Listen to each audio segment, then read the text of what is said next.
Welcome back to the Loose Framing Podcast. I'm your host, Tyler Martin Olich, and with me, as always, is... Jesse Brock. Hey, Jesse. How are you? Good morning. Good morning. Yeah, we're bright and early here in the middle of somewhere, Florida. We are bright and earlier than usual, and it's because we have a very special podcast today. Yeah. In fact, series of podcasts. We're doing our first ever... It's a part one. Part one, part two and podcast. And a part two. Yeah, there's just so much good stuff. We had to split it up. And we're interviewing two Academy Award winners that happen to be father and son, which is really cool. So in a moment here, we're going to be introducing Jordan and Jordy Klein. Jordan Klein is a pioneer in the film world, a legend in underwater photography. He won his first Academy Award when he was filming Thunderball.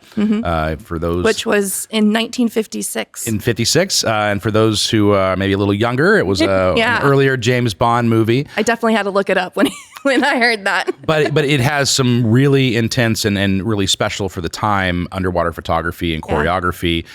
He designed not only the camera housings that really made it possible to film underwater, but he also designed a lot of the cool underwater submarines you see in the film itself. But Jordan Klein is one of the most interesting people I've ever spoken with. There is no shortage of on-set stories or just life experience stories. This man scuba dived outside of a torpedo tube in World War II. Has been to the actual Titanic at the bottom of the ocean. An amazing pilot, race car driver. He has been in films.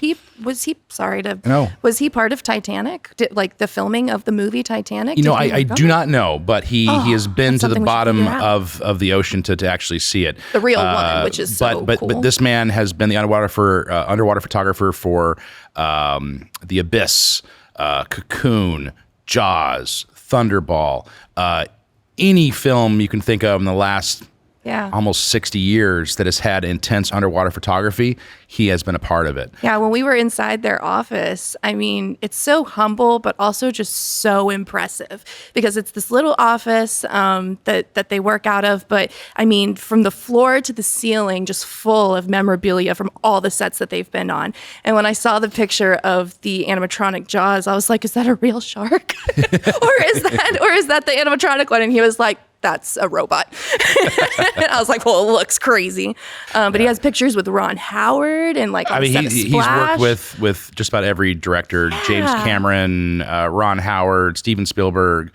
It's amazing just his career and his life. And he is a tough old bird and still kicking it in his 90s and just some amazing stories. Yeah. But what I think is most impressive is that the apple doesn't fall far from the tree, and as creative and as luminous as his career has been, his son is equally as impressive. He's also a pioneer in his own right. Jordy Klein grew up in his I don't want to say his father's shadow, but learning from his father. And Jordy has gone on to have his own successful career, not only assisting his dad for years in the film industry, but doing his own thing. So he's a pioneer for his innovations in aerial photography, and specifically the gimbal heads that you see on the bottom of helicopters and now in a smaller way on top of drones or below drones. Right. That is really unique to him. It's something that he pioneered and invented.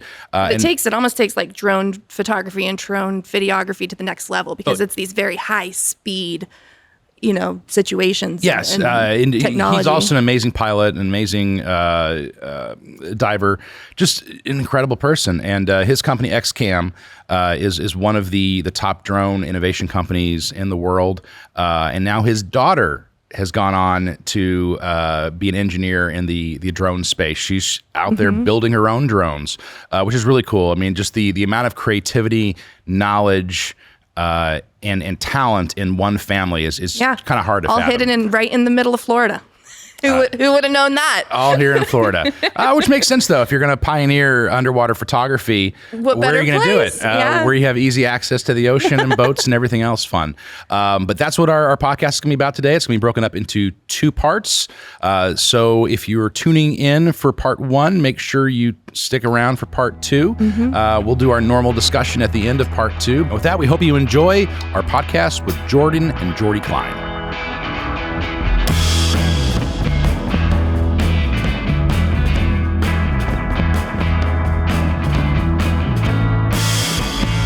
back to the Loose Framing Podcast. I'm your host, Tyler Martinowicz, and today I am joined by legendary filmmaker Jordy Klein. For those watching, we're not in our usual location. We're actually at Jordan's home, and also joining us is Jordy Klein Jr. But starting with you, sir, legendary filmmaker, Navy veteran, pioneer in the underwater photography sector, race car driver, pilot, you name it, you've done. Let's start a little bit about your beginnings, though. Did the Navy teach you how to dive, or did you learn afterwards? Well, when I was in the Navy, I went to diver school. Diver school at that time was hard hat, with 13-pound shoes on each foot.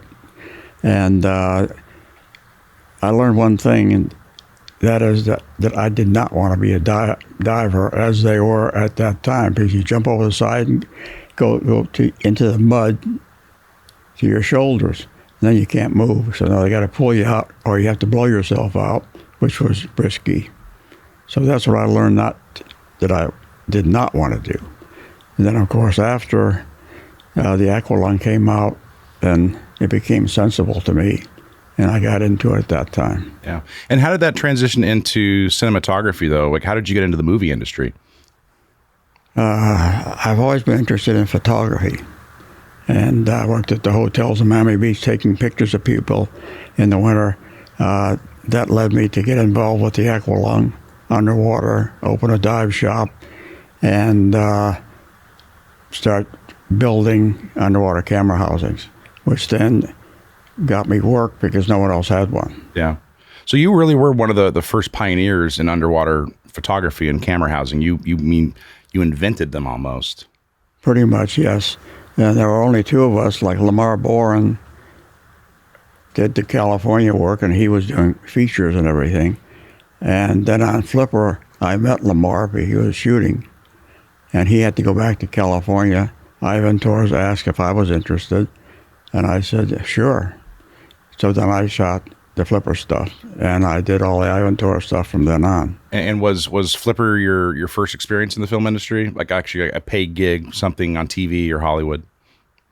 Yeah, other than the fact that we manufactured underwater housings for 16 millimeter. Yeah. And that was for individuals that were interested. But yes, that was the first commercial. You shot almost every episode, if not every episode of Flipper, right? Yes. That's amazing. One other thing, I don't know if I should step in and say, but he had the first dive shop on Miami Beach. And then he also, didn't you build water housing for like Sam Goldwyn of MGM to film Around the World Under the Sea, right? So that was way before. That was for Todd A.O. camera. That's amazing. So you're starting your career in the film industry first by manufacturing the equipment and then actually operating it and doing it yourself. How did just the advancements from the first camera housing to modern ones, what have you seen? I mean, you mentioned the old hard hat diving, and then the Aqualung comes out and it's easier to dive, easier to maneuver around. But what was like the cameras you were using at the time, and how did that change over your career? Slowly. That was the primary problem. And ironically, the first production camera, theatrical use camera, was a deal I made with a California rental house to get an Aeroflex from them. In return, I would build the housing for them. And that was the first commercial camera housing.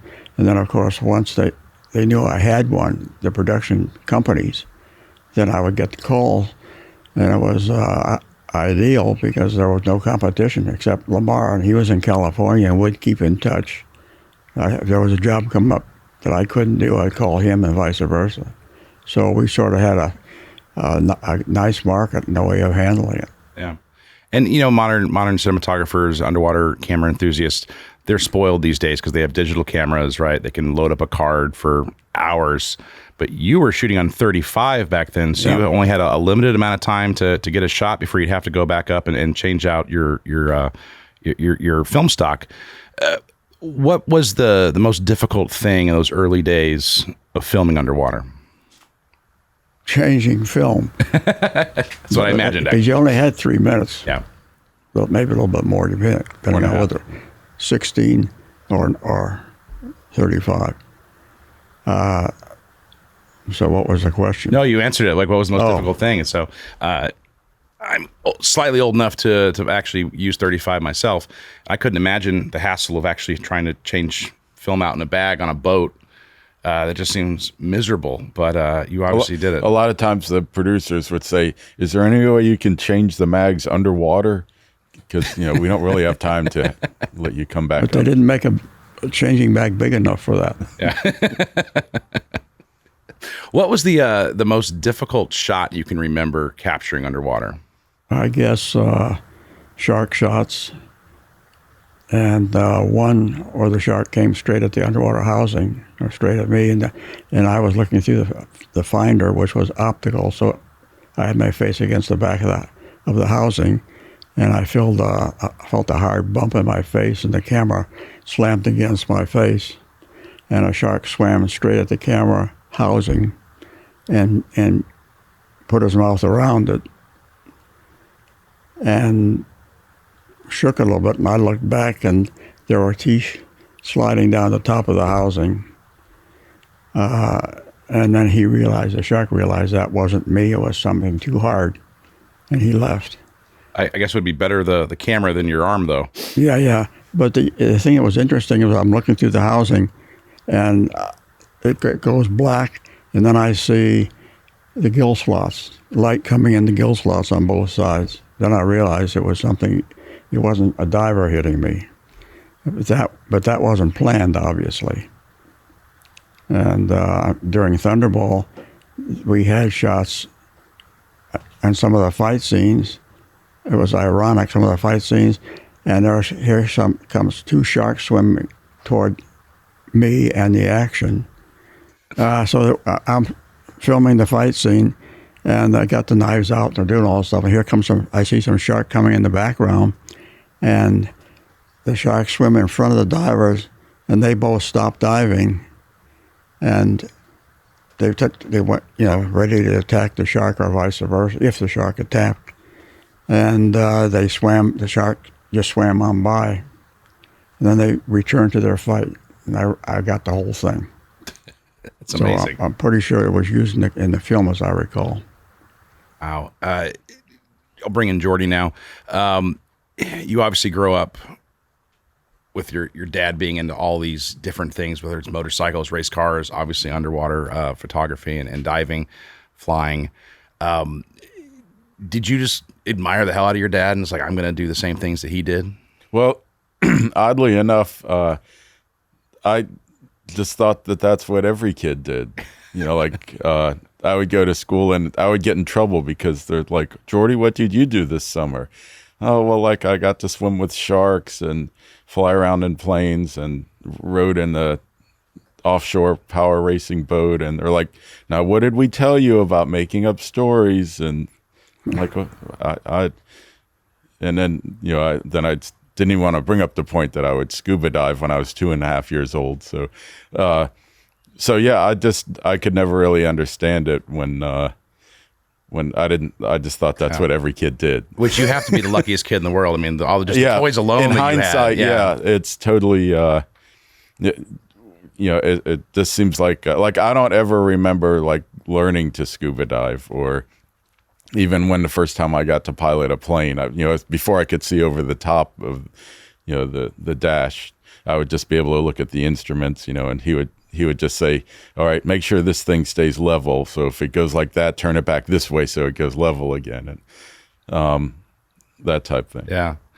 So Jordan, a lot of people have families in the film industry, but there's not a lot of opportunities to bring your family with you when you're filming and to teach them. And it sounds like you had an amazing experience with your son growing up and teaching him these things. Can you remember the first movie that you brought him on? Oh, I remember this. You do? Yeah. Okay. It was called The Mean Season with, is it Gene Hackman, I think? Oh, yeah, the one in Tampa. No, I thought of Miami. No, with Hackman, it was one, but and Penn Yeah. was the director. Yep.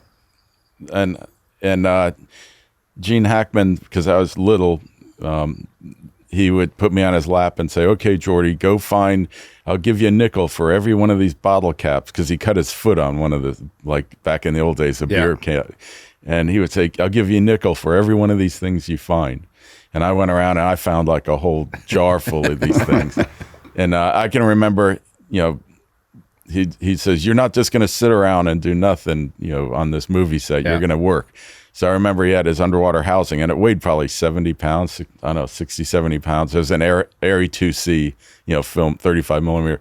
And I can remember, like, he was holding one side, walking with it. And I remember I was holding on for all I was worth, trying to carry my side, And at one time, I used to be able to fit in the changing.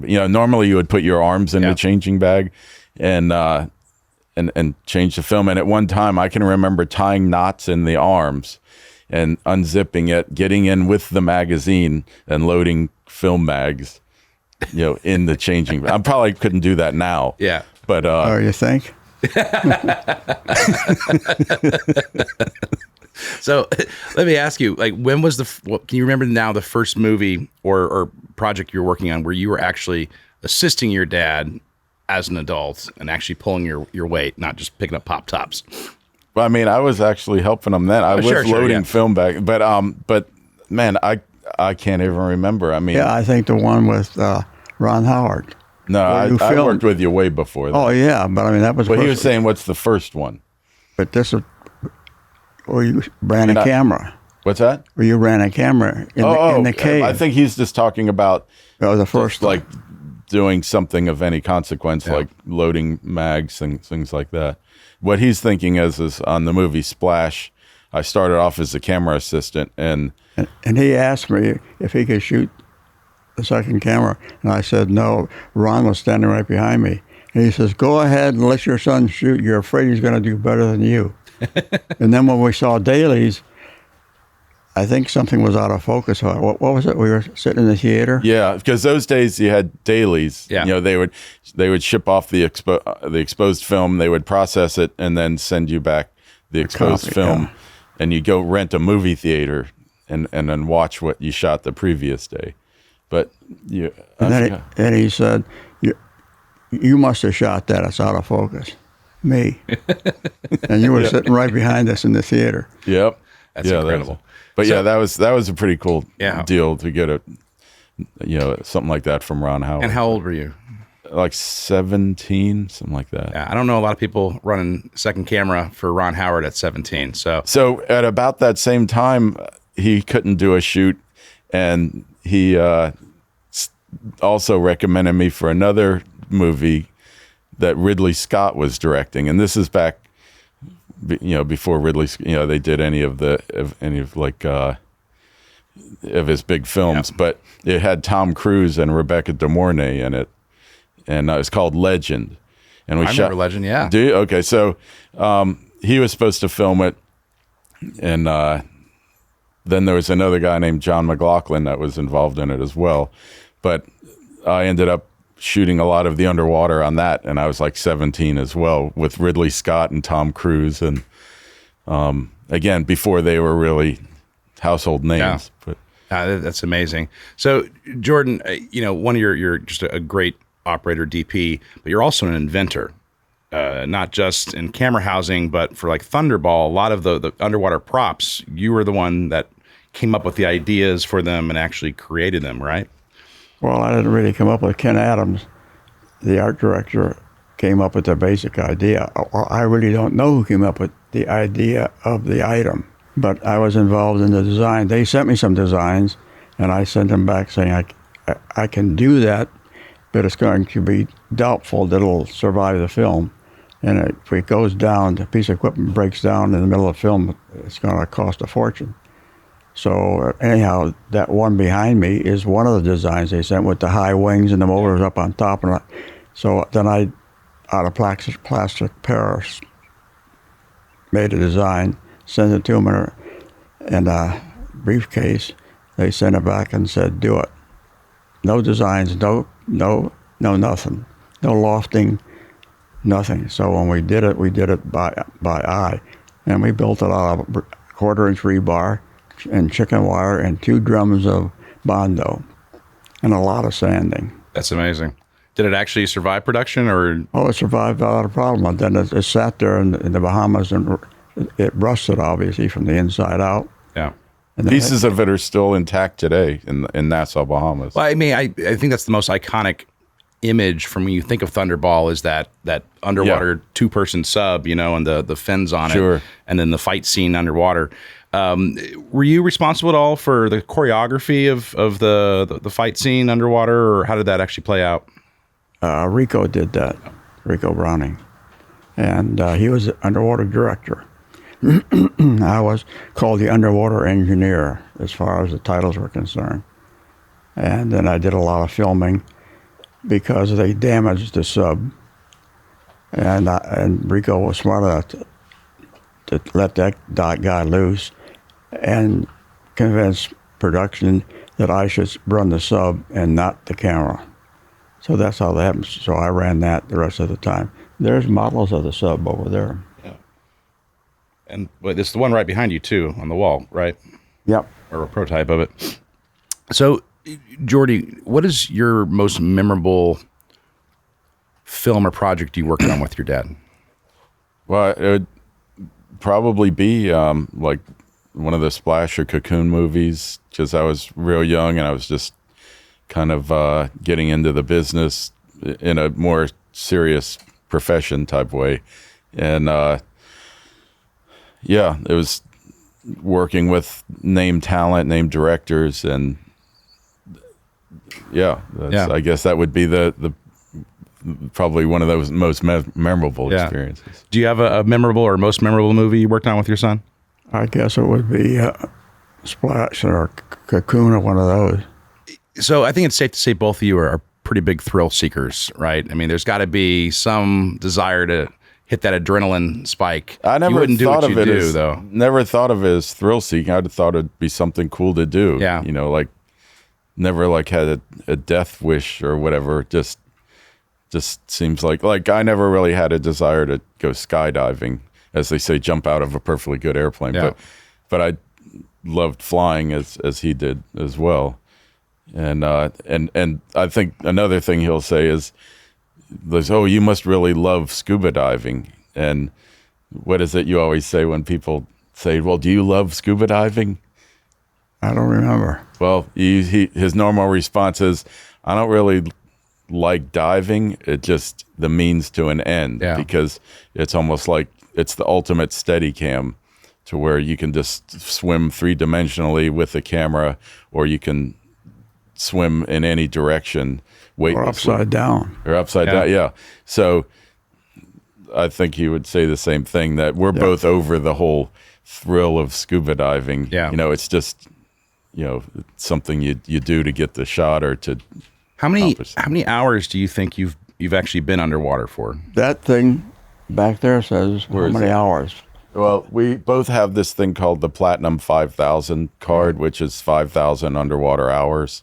And we both got it. Well, Yeah. he got it. But I mean, I got it when I was probably 30 something. Yeah. And he's got it, 20, 30 years ago as well. So, Which I can't imagine there's a whole handful of people that have that.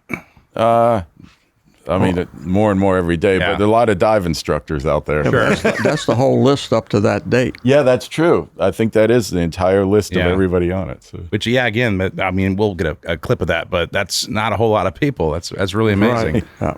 And you've actually been to the Titanic, right? You actually went one of the first people that went down to see it. That's incredible. It's mind blowing when you think about that. Yep, all the chairs were on the ceiling.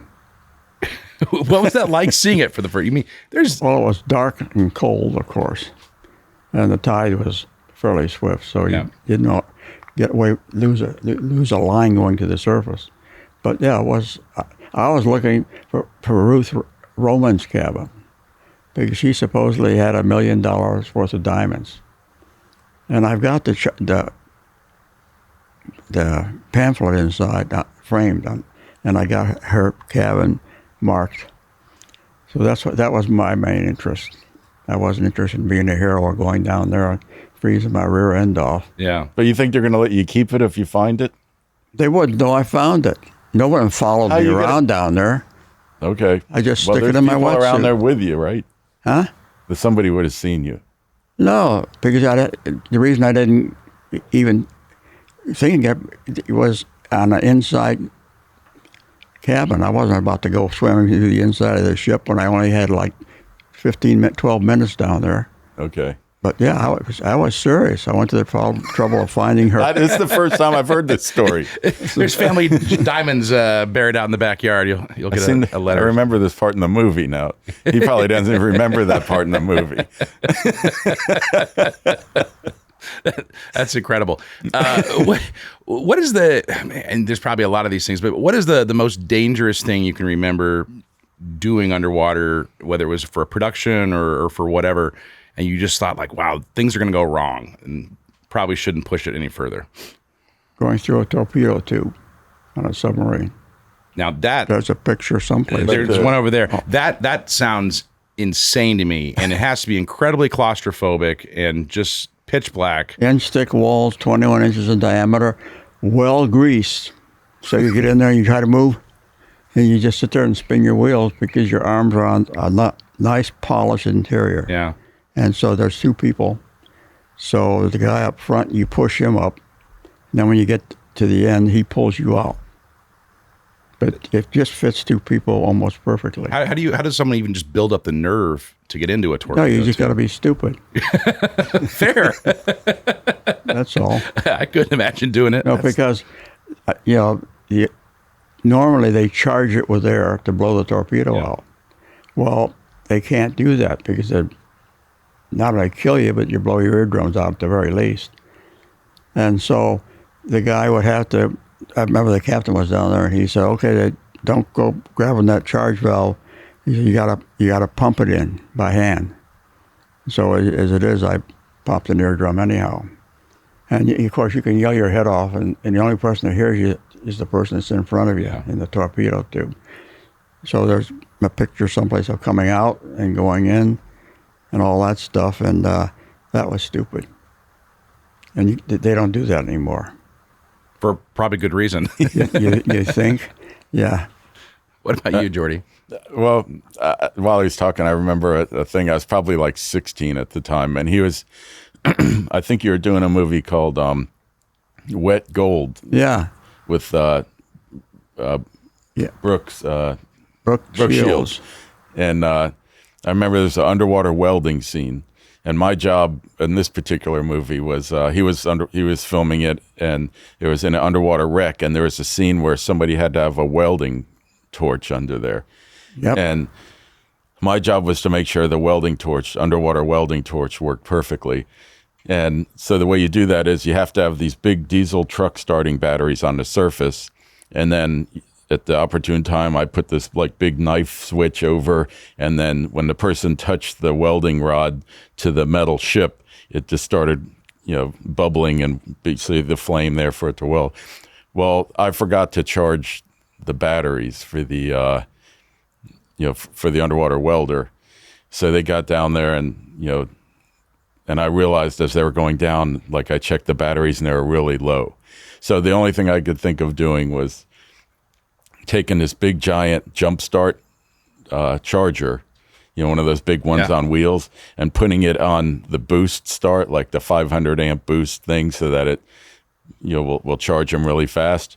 But I guess what that does is it puts AC voltage into what is supposed to be DC, which is safe to weld underwater. So I can remember I put that on there, and I see like bubbles coming up from underneath the set, and all of a sudden I see this splat, the spark of probably 20 feet underwater. I see this spark, and then the battery charger goes, like a dead short, and then pop the breaker. And I'm like, oh crap, that doesn't look right. And I see a whole bunch of bubbles coming up at that point. And then here he comes up, you stupid blanket lady, what did you do? You're going to kill us all under there.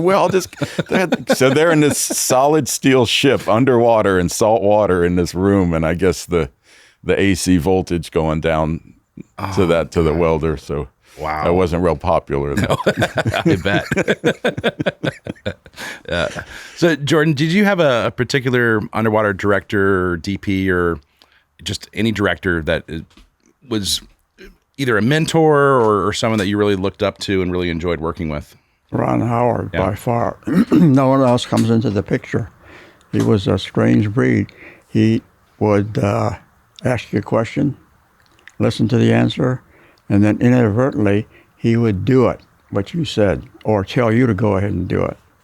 I suggested a couple of shots, and some of the shots were, what was the dolphin picture? That was Cocoon. No, it wasn't. It was Anyhow, Ron Howard. It was Ron Howard. Yeah, that was Cocoon. Oh, yeah, okay. And I said, we can shoot these, why don't we shoot this scene over, but shoot it at night? The one with the lanterns and, Yep. So we had it all done, shot. And we turned the dolphin loose because that's what he wanted to do, and they wouldn't leave. So I went to him and I said, blah, blah, blah, blah, we do it at night. So he said, okay. Because I didn't have anything to do that night anyhow, which was sort of, I made everybody angry because they had to work at night. Yeah. And so we set everything and did it, and we shot the whole thing, and that's what they used in the picture. So you could ask him anything, and if it made sense, you knew he was going to let you do it. Yeah. And I don't know any of the directors that do that. No, it speaks to someone who's supremely confident in the people he's hired to trust Yep. what they say. That's amazing. What about you, Jordy? What's that? What's your favorite director you've worked with, or someone that, you know? Well, of course, Ron's at the top of the list. He got you to shoot the first time in production. What's that? He got you the job to shoot. Oh, yeah. That was my Second first, camera. Right. I'd say, obviously, a lot of what I considered not so good directors. And then I'd say like 1 out of 10 directors I work with are, even to this day, or what I would consider really good directors. But so it's tough to say which one in particular would be my favorite, so to speak. Ridley Scott was also really cool. Worked with him and Tom Cruise, and he would, the same type thing. He'd been around long enough to where he would trust, if he thought it was a bad idea, he would tell you. But if he relied on your judgment from experience, even though I wasn't that experienced back then, I still, I guess, sounded or conveyed experience. Like you knew enough. what you were doing. Right, like I knew what I was doing. He would say, okay, I think that will work. Let's do it that way instead. With that, we come to a close for episode 1 of our talk with Jordan and Jordy Klein. We have another exciting episode coming up. We hope you guys tune in for that. But if you haven't been following us in any of our other podcasts, where can they find us, Jesse Brock? You can stream us anywhere that you listen to podcasts, or you can watch us on YouTube. And don't forget to follow @Film Tampa Bay on all social media channels. And with that, we'll see you next time.